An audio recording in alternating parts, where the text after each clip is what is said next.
Buenos días, estimados estudiantes de la institución educativa particular El Triunfo de Piura. Bienvenidos a esta semana número 4, en la que nosotros vamos a trabajar un tema nuevo. El tema ya está en pantalla.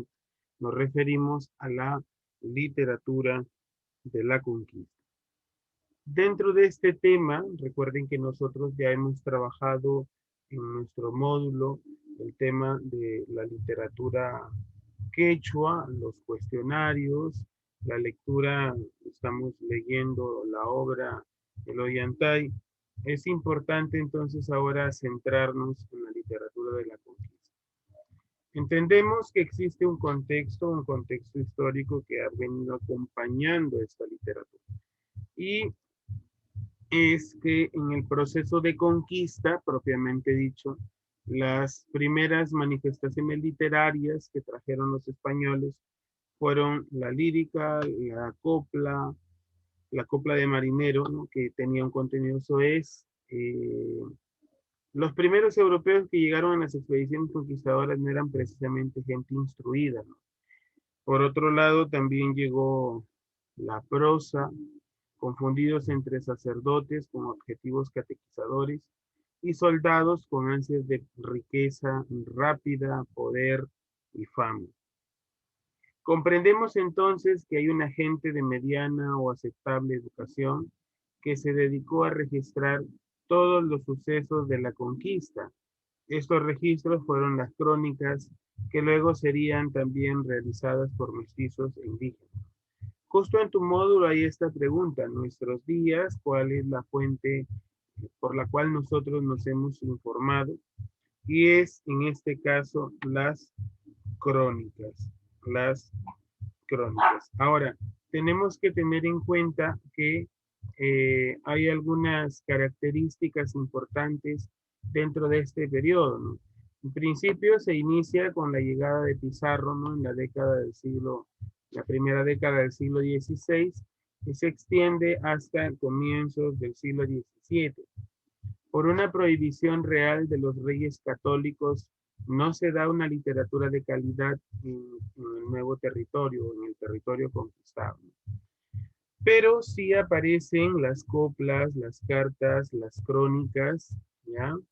Aparece la primera muestra poética escrita al gobernador de Panamá, que en este caso es una copla escrita por el soldado Juan Saravia. En el año 1527 es la primera copla conocida. Sobresalen las crónicas, pero también sobresalen los tipos de crónicas, ¿no? Las del Inca Garcilaso de la Vega, en el caso de los mestizos. Voy a nombrar solo los más importantes.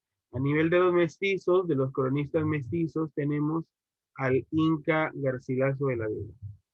En hispanos, a Pedro Cieza de León, y en indígenas a Felipe Guamán Poma de Ayala.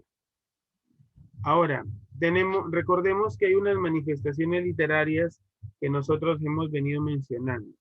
La copla es una composición breve, irónica, popular, ¿ya? Pues, señor comendador, miradlo bien por entero, que allá va el recogedor y acá queda el carnicero. En alusión de que ahí va el recogedor, el que levanta, el que da sepultura a los muertos. Acá queda el carnicero, el que los mata, el que dispara, el que los ultima, ¿no? El romance es una composición lírica narrativa, es una expresión más erudita, es propia de los clérigos y la finalidad en este caso es informar al reino. Debiendo Pizarro haber de cumplir el pleito homenaje por él otorgado, venida a esta corte, a vuestro mandato, donde el juez le mandó remitir, no solamente no quiso venir, más quebrantarlo con otros tiranos, y la venganza tomó por sus manos, solo por esto se debe punir. En el caso de la crónica, recordemos que es un texto escrito en prosa. El objetivo de la crónica es informar. Y dentro de los cronistas, esta clasificación, yo ya la mencioné al inicio, tenemos la clasificación de cronistas españoles, mestizos e indígenas. Las crónicas. ¿Qué son las crónicas? Porque la información que se nos ha presentado no es del todo clara, ¿no? Las crónicas son documentos en las que los conquistadores plasmaron los hechos de la conquista y parte de la historia del antiguo Perú. Las crónicas tienen un doble valor, histórico y literario. Valor histórico porque recogen parte de nuestro pasado y literario porque son las primeras muestras escritas de la literatura peruana. La palabra crónica hace alusión a la palabra, eh, proviene de Cronos, que en tiempos de la antigua Grecia es el nombre del dios del tiempo. Las crónicas tienen su origen en la Edad Media española por el afán que tuvieron, en este caso, los reyes de conservar en la memoria los acontecimientos de su reinado. Entonces, las crónicas son estas obras documentales que nos dan a conocer aspectos fundamentales de los incas, los conquistadores, las escribían los soldados, los sacerdotes, los trotamundos que llegaron por estas tierras y ofrecían una visión más o menos veraz de lo que sucedía. ¿Ya? Hablaremos en este caso de un cronista español, ¿ya? De un cronista español, al parecer, sí, de un cronista español. El primero del que vamos a hablar es de Pedro Cieza de León. Raúl Porras Barrenechea lo llamó el príncipe de los cronistas. Nace en España en 1518.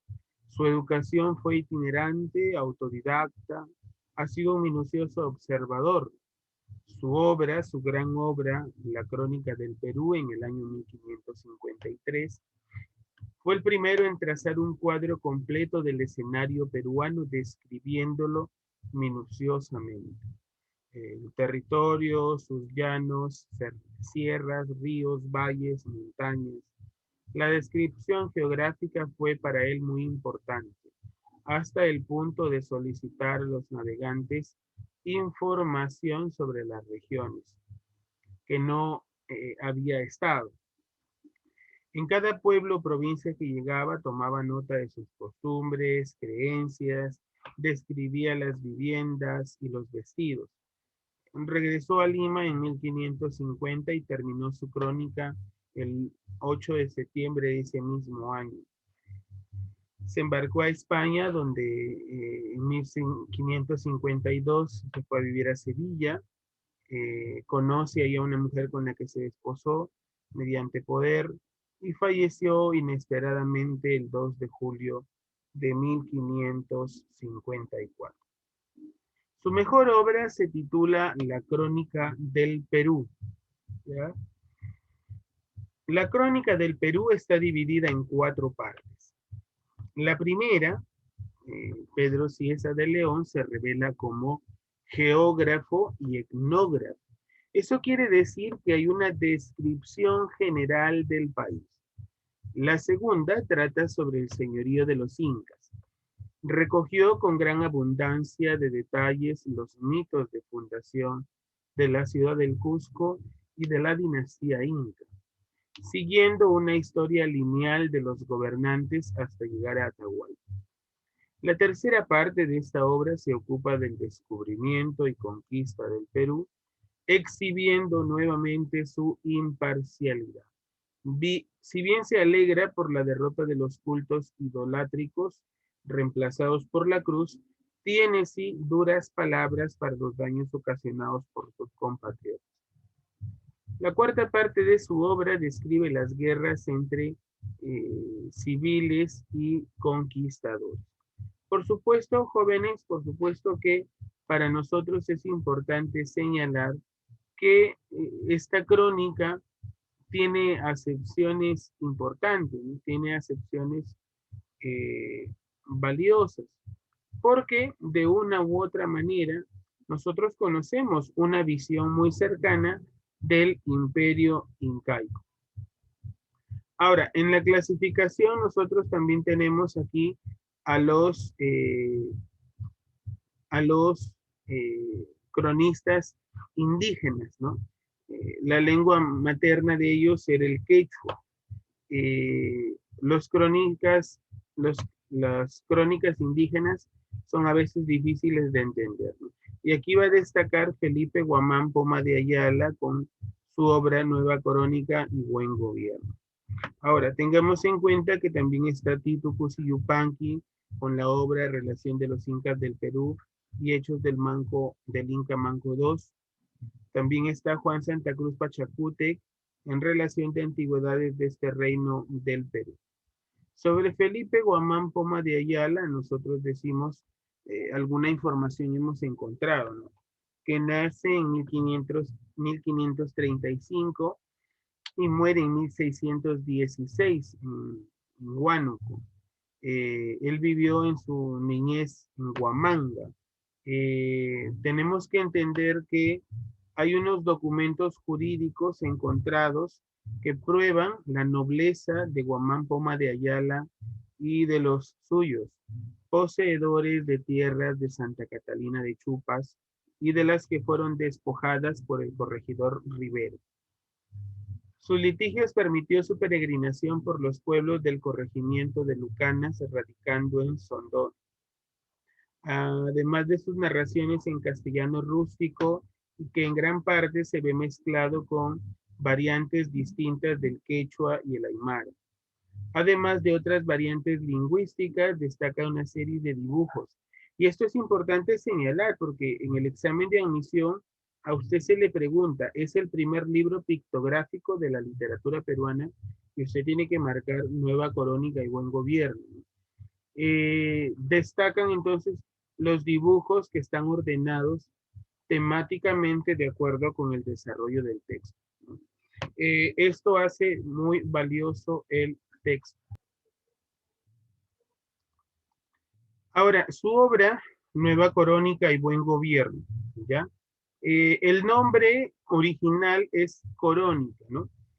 Algunos libros dicen que es por justamente una burla para los españoles, otros dicen que es un error en la publicación.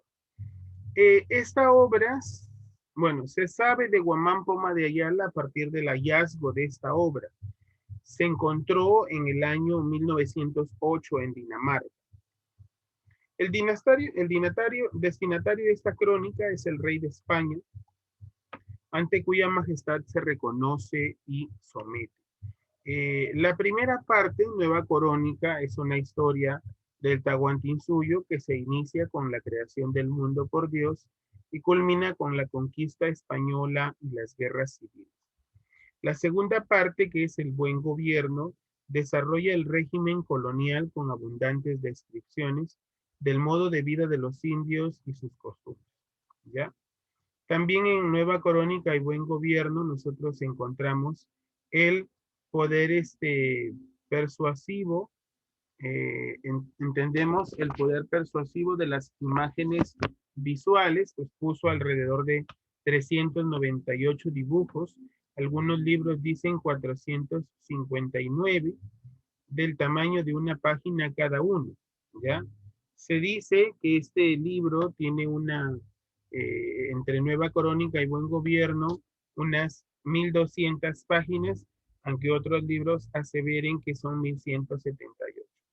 El libro fundamentalmente es un libro fundamentalmente para el conocimiento histórico del mundo andino. El primer volumen relata la historia del imperio incaico, las biografías, leyes, normas, la realidad simbólica con la vida de los Andes, concretamente la vida en el Cusco, como es el centro del mundo andino. Y la segunda parte de esta obra se refiere al buen gobierno, específicamente a la obra de los españoles durante el virreinato del Perú. Aunque muchos especulan sobre ello, es que antes un testimonio de una historia y más un tratado moral que solo un resumen de su propia experiencia. Por ello resulta conflictiva y hasta paradójica la información que proporciona acerca de la invasión española, buscando eliminar el traumatismo producido por la invasión y considera la experiencia de la colonización como una fuente de enseñanza. Nosotros hemos hablado ya en la clasificación de dos cronistas importantísimos, de Felipe Guamán Poma de Ayala con Crónica del Perú y, perdón, de Pedro Cieza de León con Crónica del Perú y de Felipe Guamán Poma de Ayala con Nueva Crónica y Buen Gobierno. Entonces, como merece una importante explicación, en la próxima semana nosotros estaremos trabajando al autor el Inca Garcilaso de la Vega. Este cronista mestizo de gran trayectoria, de gran repercusión en la literatura peruana y universal, y lo veremos la próxima semana. Muchas gracias.